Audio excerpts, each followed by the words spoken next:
Shalom. Sekali lagi shalom. AOG apa kabar? Kalau saya berbicara, diberikan kesempatan khotbah di Army of God, entah mengapa saya paling senang gitu ya. Karena selalu ada sesuatu yang baru, termasuk babi-babi tadi.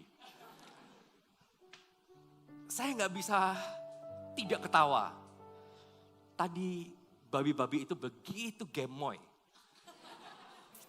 Begitu lucu, hidungnya merah. Gitu. Selalu luar biasa. AOG selalu menampilkan hal-hal yang keren sekali.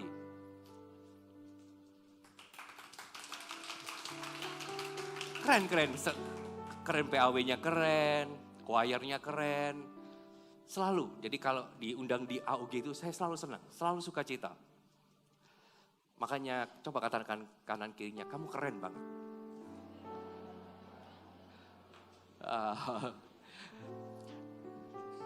Tahukah bahwa Natal itu adalah sebuah kisah kasih terbesar di dunia? Sebuah kasih terbesar sepanjang malah sepanjang dunia ada. Tapi sekalipun kasih itu, Natal adalah kasih terbesar sepanjang dunia, kasih itu tak boleh jadi monumental di dalam hidup kita. Monumental itu artinya sekadar perayaan dan rutinitas. Setiap tahun kita akan merayakan Natal. Tapi jangan izinkan perayaan Natal dari dari tahun ke tahun menjadi perayaan yang biasa-biasa. Menjadi perayaan yang sekedar ibadah monumental tanpa kita mengalami sesuatu di dalamnya. Makanya dari tahun ke tahun Natal kita akan menjadi greatest Christmas. Selalu akan menjadi lebih baik. Dan siang hari ini temanya greatest love. Kasih yang terbesar. Sound and Bond edisi Natal kita mau jadikan sebuah ucapan syukur. Kita sudah melewati tahun 2023 dengan luar biasa. Kalau kita melihat ke belakang, kita akan merasakan bahwa kasih Tuhan itu besar di dalam diri kita. Kasih Tuhan itu begitu luar biasa. Natal itu bukti kasih. Begitu besarnya kasih Tuhan itu sampai gak bisa digambarkan dengan kata-kata. Coba kita lihat dulu. Yohanes 3. Begitu besarnya sampai gak ada bahasa yang bisa menjelaskan bagaimana cinta Tuhan. Kasih Tuhan buat kita. Yohanes pasal yang ketiga ayat 16 sampai ayat yang ke-17. Yohanes pasal yang ketiga ayat yang ke-16 dan 17. Dikatakan seperti ini. Karena begitu besar kasih Allah akan dunia ini. Katakan begitu besar. Sehingga ia telah mengaruniakan anaknya yang tunggal. Supaya setiap orang yang percaya kepadanya tidak binasa. Melainkan beroleh hidup yang kekal. Sebab Allah mengutus anaknya ke dalam dunia. Bukan untuk menghakimi dunia, melainkan untuk menyelamatkannya oleh dia. Lihat ayat ini. Firman Tuhan di dalam Yohanes 3 ayat ke-16 dikatakan, karena begitu besar kasih Allah. Karena begitu besar sudah gak bisa lagi dijelaskan. Kalau ada bahasa yang lebih sempurna, mungkin sudah ditulis di Alkitab kita. Karena kasih agape itu adalah kasih yang paling sempurna. Saya pernah khotbahkan di tempat ini bahwa tidak ada manusia yang bisa punya kasih agape selain daripada Tuhan. Kasihnya manusia itu mentok, ujungnya tetap phileo. Phileo itu hanya kan aku mengasihimu karena kamu mengasihiku. Mentoknya di sana. Tapi kasih Tuhan beda. Kasih Tuhan, aku mengasihimu walaupun kamu gak mengasihi aku. Itu sulit. Makanya standar ini hanya Tuhan yang bisa. Kasih agape kalau kita berkata, aku agape sama Tuhan. Itu mustahil, gak bisa. Karena itu hanya kasih Tuhan buat kita. Karena digambarkan, karena begitu besar kasih Allah akan dunia ini. Sehingga ia telah mengaruniakan anaknya yang tunggal. Supaya setiap orang yang percaya kepadanya tidak binasa, melainkan beroleh hidup yang kekal. Kasihnya yang besar dan luar biasa diberikan buat kita. Tuhan tak pernah melarikan diri dari orang-orang yang menjengkelkan seperti kita. Kalau kita menghadapi orang-orang yang menjengkelkan, kita bisa buang muka. Orang ini gak baik. Maka kita akan memalingkan wajah dan kita akan berjalan menjauhi. Tapi kasih Tuhan beda. Kasih Tuhan sekalipun kita ini orang yang sangat menjengkelkan, tidak bisa membuat Tuhan berpaling muka menghindari kita. Tapi justru matanya menatap kita dengan penuh kasih. Dengan penuh belas kasih. Cinta atau kasih Tuhan tak pernah gagal. Kenapa gak pernah gagal? Karena kasih Tuhan itu gak pernah minta balasan sama kita. Siapa di sini yang berkata, aku mengasihi Tuhan? Angkat tangannya. Wow. Sekalipun kita mengasihi Tuhan, Tuhan tak pernah minta balasan. Dia akan tetap mengasihimu sekalipun engkau gak mengasihi dia. Dia akan tetap. Karena kasih Tuhan itu simple. Dia hanya ingin mengasihi kita, itu aja. Gak ada embel-embel yang lain.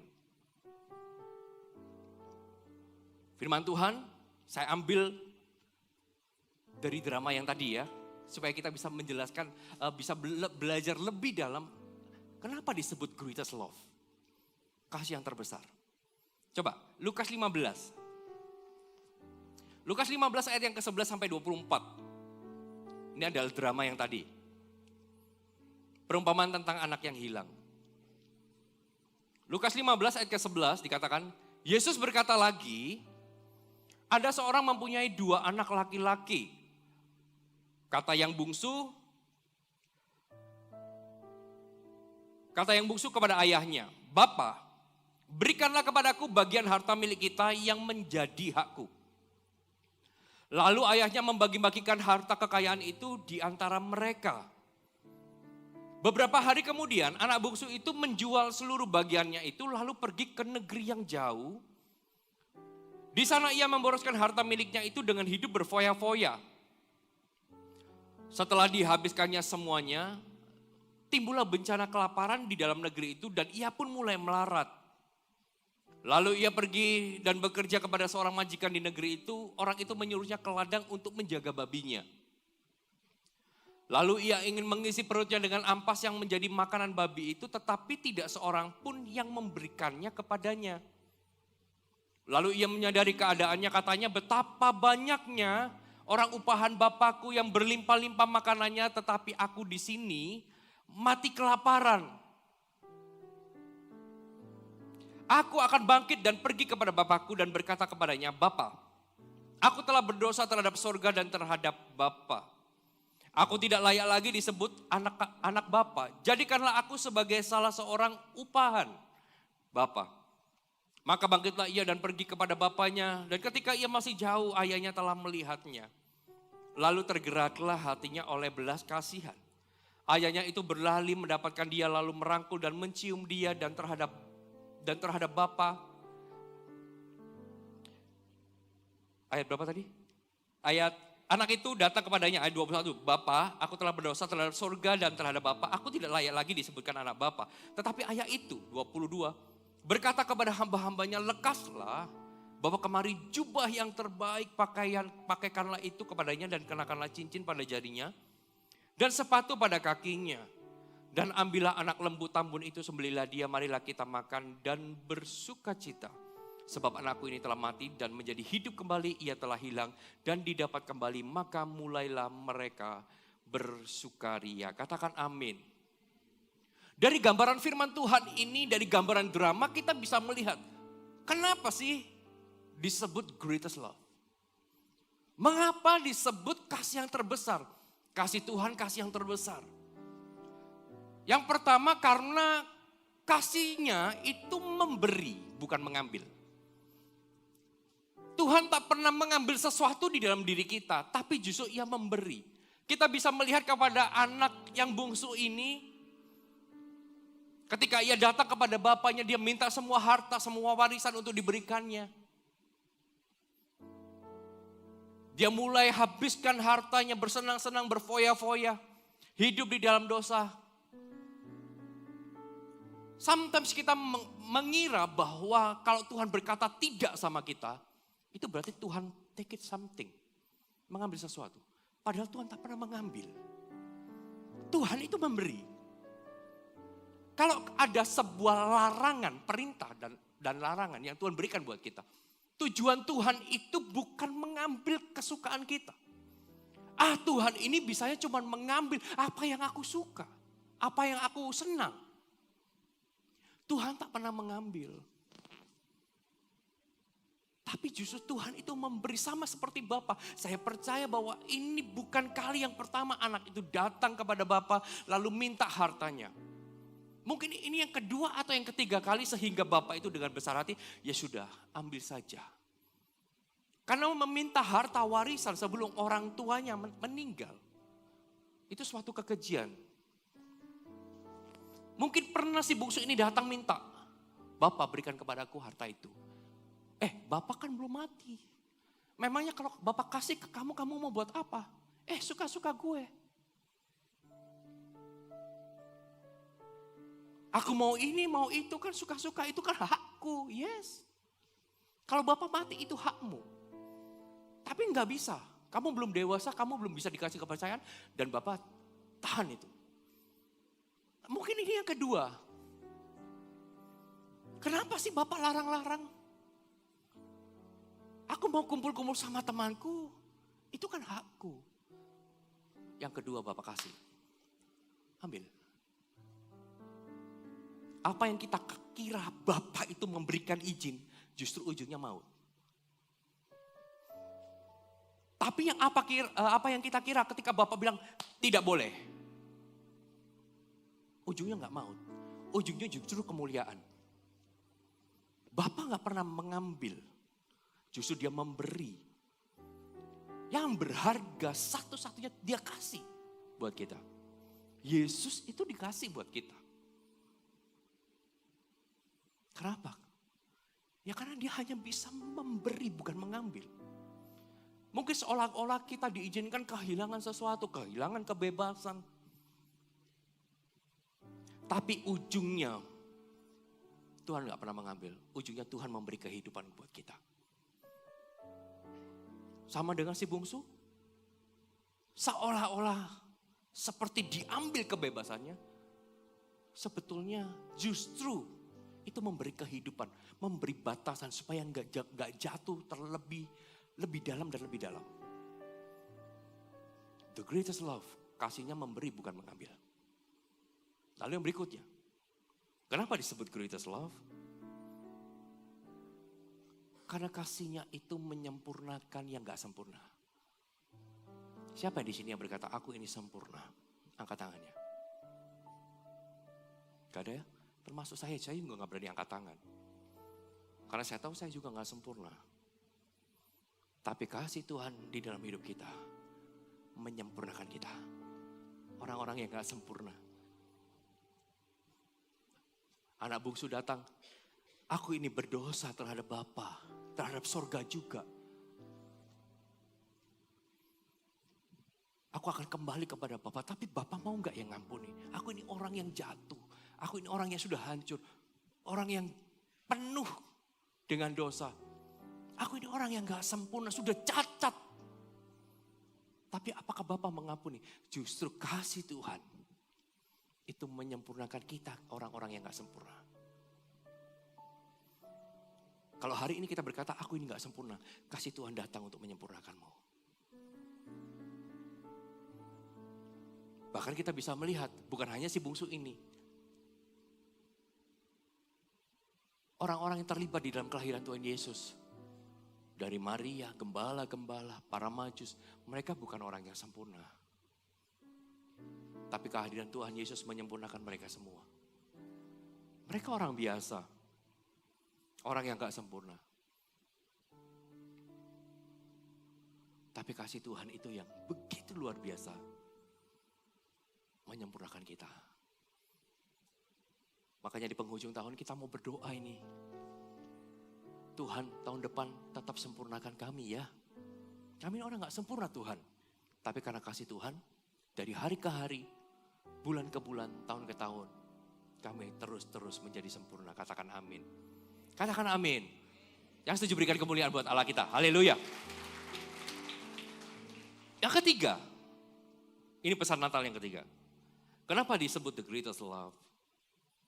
Karena kasihnya mengubah yang biasa jadi luar biasa. Kasih Tuhan itu mengubah yang biasa jadi luar biasa. Ketika anak ini pergi dari rumah, perhatikan ini. Dia pergi sebagai pangeran yang meninggalkan rumahnya. Dia berfoya-foya habiskan semuanya. Tetapi ketika ia kembali, dia bukan lagi pangeran. Dia orang biasa. Yang bajunya compang-camping. Penuh kotoran. Penuh dosa. Tapi apa yang dilakukan Bapak? Apakah Bapak itu reject dia ketika dia mau, Bapak, aku mau kembali. Apakah Bapak itu, oh gak bisa. Kamu sudah habiskan harta, gak bisa kembali. Kalau kamu mau kembali, kembalikan dulu hartanya. Bapak gak minta loh. Bapak gak minta itu, gak nuntut kembali. Tapi apa yang dilakukan? Dia datang, dipeluk. Orang yang biasa nih dipeluk sama Bapak yang begitu luar biasa. Dan bukan hanya dipeluk, diambilkan jubah maha indah, sepatu materai cincin ditaruh di tangannya, di jarinya. Orang biasa, tapi ketemu kasih Bapa jadi luar biasa. Jadi prince lagi, jadi pangeran lagi dia. Dan ini yang luar biasa. Kenapa kok saya katakan bahwa kasih Tuhan itu mengubah yang biasa jadi luar biasa? Memakai yang biasa jadi luar biasa. Karena dia datang kepada Bapa. Harapannya apa? Tahu nggak? Harapan si bungsu apa? Datang kepada Bapa. Tahu nggak? Bapa, jadikan aku orang upahan. Itu harapannya. Gak usah anak, wis. Upahan aja. Jadikan aku ini karyawan. Datang dengan harapan aku jadi orang upahan sudah. Terima kasih. Tapi harapannya salah. Dia maunya jadi karyawan, dia maunya jadi orang upahan, tapi Bapak jadikan dia anak. Wow. Yang biasa jadi luar biasa. Makanya kita perlu datang kepada Tuhan yang merasa bahwa aku ini kan orang biasa, yes. Justru itu saatnya kita menerima kasih Tuhan. Supaya apa? Supaya kita diubah. Dari yang biasa jadi luar biasa. Kasih Tuhan yang diberikan sama kita ujungnya selalu pemakaian Tuhan. Tuhan mau pakai kita jadi luar biasa. Orang yang menerima kasih Tuhan tak pernah takut melayani Tuhan. Gak pernah takut. Orang yang menerima kasih Tuhan tak pernah menolak pemakaian Tuhan dengan dasar aku gak mampu, aku ini lemah. Karena mereka sadar bahwa justru karena kelemahan, kuasa Tuhan sempurna. Orang yang menerima kasih Tuhan gak akan pernah berkata, ayo ini kamu aku mau pakai. Oh enggak, aku gak bisa Tuhan. Orang yang menerima kasih enggak, karena kasih Tuhan itu sifatnya mengubah yang biasa jadi luar biasa. Siapa di sini yang berkata, aku ini orang biasa? Angkat tangannya. Hari ini Tuhan mau ubah engkau jadi luar biasa. Kasih kemuliaan buat Allah kita. Haleluya. Yang keempat. Kenapa disebut the greatest love? Dan ini yang penting. Disebut the greatest love. Kasih yang paling besar. Karena sampai hari ini, kasihnya gak selesai. Di dalam hidupmu. Kalau engkau berkata, kasih Tuhan sudah selesai di dalam hidupku. Kasih Tuhan udah tamat. Enggak, belum. Kasih Tuhan belum selesai di dalam hidupmu. Makanya the greatest Christmas, tahun depan kasihnya akan tetap bekerja. Sampai hari ini dia masih mengasihi kita. Enggak berhenti. Mungkin kau bertanya, sekalipun kami ini orang berdosa, yes. Sekalipun kami ini orang gak sempurna, ya. Kasih Tuhan masih bekerja. Sekalipun kita gak sempurna. Sekalipun kita berdosa.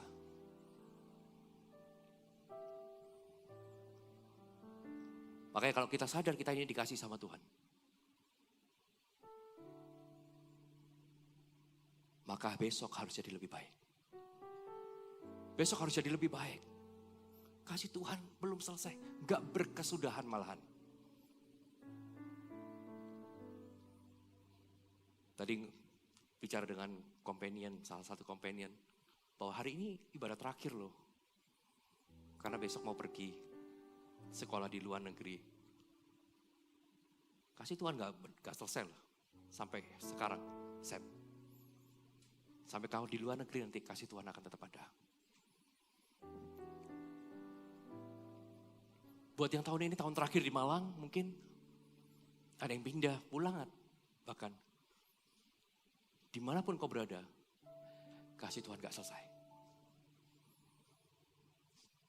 Sampai kau pulang, kembali ke negeri di mana engkau sekolah. Kasih Tuhan akan tetap melimpah di sana. Dia akan tetap memakaimu, dia akan tetap menyempurnakanmu. Katakan amin. Siapa yang mau mengalami kasih Tuhan?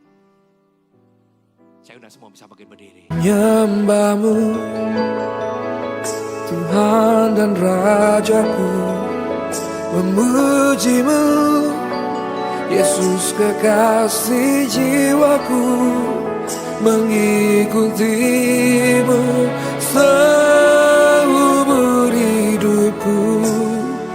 Di hadiratmu bahagiaku penuh.